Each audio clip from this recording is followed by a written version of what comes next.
नमस्कार। आज हम 7 अक्टूबर 2022 की महत्वपूर्ण खबरों पर चर्चा करेंगे। यूएस जॉब डेटा जारी होने से पहले आज भारतीय बाजार नेगेटिव नोट पर खुले। निफ्टी 17,287 स्तरों पर गैप डाउन खुला।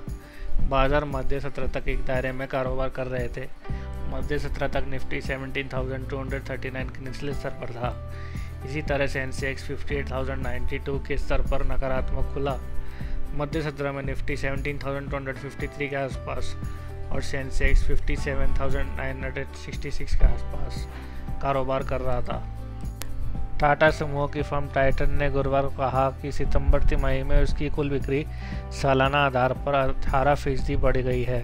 कंपनी जो आभूषण, घड़ियां और पहनने योग्य और आई केयर के रूप में खंडों में काम करती है, ने तिमाही अपडेट के अनुसार अधिकांश व्यवसायों में स्वस्थ दोहरे अंकों की वृद्धि देखी है। टाइटन ने चालू वित्त वर्ष की दूसरी तिमाही में अपने खुदरा नेटवर्क में 105 स्टोर जोड़े हैं।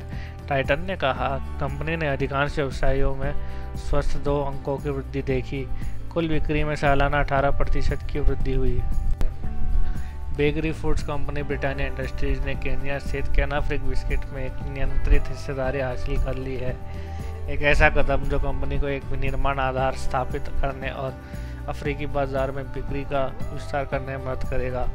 Britannia and associates private company limited, Britannia की पूर्ण स्वामित्व वाली सहायक कंपनी ने 13.87 करोड़ केन्याई शीलिंग 9.2 करोड़ के नकद विचार के लिए कैनाफ्रिक बिस्किट्स लिमिटेड में 51% इक्विटी हिस्सेदारी का अधिग्रहण किया है, कंपनी द्वारा नियामक फाइलिंग ने कहा।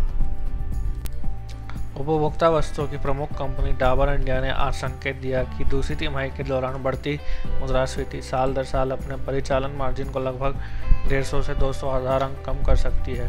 तिमाही के दौरान मुद्रास्फीति चरम स्तर पर थी, जिसने सकल मार्जिन को प्रभावित किया। डाबर ने एक नियामक फाइलिंग 30 सितंबर 2022 को समाप्त तिमाही के दौरान देखे गए प्रदर्शन और मांग के रुझान पर एक अपडेट साझा करते हुए कहा। भारतीय सौंदर्य प्रसाधन और फैशन रिटेलर नायका ने दुबई स्थित फैशन और लाइफस्टाइल रिटेल समूह परिधान समूह के साथ एक गठबंधन पर हस्ताक्षर किए हैं। कंपनियों ने कहा कि गठबंधन खाड़ी देशों में कारोबार का विस्तार करने के लिए किया गया है।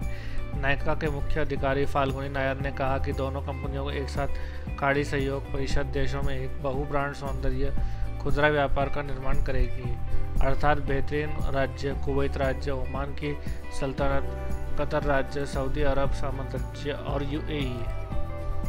एचआर सॉल्यूशंस कंपनी क्वेस्टकॉप limited, digital risk and compliance services company Simpliance technologies private limited में अपनी हिस्सेदारी अपराजिता कॉर्पोरेट सर्विसेज को एक एचआर अनुपालन सेवा कंपनी और उसके सहयोगियों को बेच देगी। सौदे का मूल्य 120 करोड़ रुपए के उद्यम मूल्य पर नकद और ऋण मुक्त आधार पर समापन, आयोजन और लेन देन दस्तावेज में निर्धारित शर्तों की पूर्ति के अधीन है। घरेलू दूरसंचार उपकरण निर्माता HFCL ने 5G आउटडोर छोटे सेल उत्पादों के डिज़ाइन और विकास के लिए क्वालकॉम टेक्नोलॉजीज के साथ साझेदारी की है। कंपनी ने एक बयान में कहा कि अपनी 5G रणनीति को जारी रखते हुए HFCL के 5G आउटडोर स्मॉल सेल उत्पादों में निवेश से 5G नेटवर्क का तेज़ी से रोल आउट हो सकेगा। 5G उपयोगकर्ता अनुभव में सुधार होगा और 5G स्पेक्ट्रम का अधिक कुशल उपयोग होगा। भारतीय रिजर्व बैंक ने 6 अक्टूबर 2022 से 3 साल के लिए यस बैंक के MD और CEO के रूप में प्रशांत कुमार की नियुक्ति को मंजूरी दे दी है। इस साल की शुरुआत में निजी क्षेत्र के ऋणदाता के वैकल्पिक बोर्ड ने रिजर्व बैंक को सिफारिश की थी। भारतीय सरकार की मंजूरी के लिए कुमार की 3 साल की अवधि के लिए बैंक के प्रबंध निदेशक और मुख्य अधिकारी MD और CEO के रूप में नियुक्त किया है। IT कंपनी HCL टेक ने गूगल क्लाउड पर 18,000 प्रौद्योगिकी और परामर्श पेशेवरों को प्रशिक्षित करने की योजना बनाई है, ताकि गूगल क्लाउड इंफ्रास्ट्रक्चर उत्पादों और समाधानों के साथ वैश्विक स्तर पर डिजिटल परिवर्तनों में तेजी लाने की अपनी क्षमता को बढ़ाया जा सके। कंपनी ने गुरुवार को कहा, HCL टेक गूगल क्लाउड का रणनीतिक साझेदार रहा है और उससे उद्यमों में एंटरप्राइज क्लाउड अपनाने में तेजी लाने के लिए 2019 में समर्पित गूगल क्लाउड इकोसिस्टम यूनिट का गठन किया है। आज के लिए इतना ही। आशा है आपको वीडियो अच्छा लगा होगा।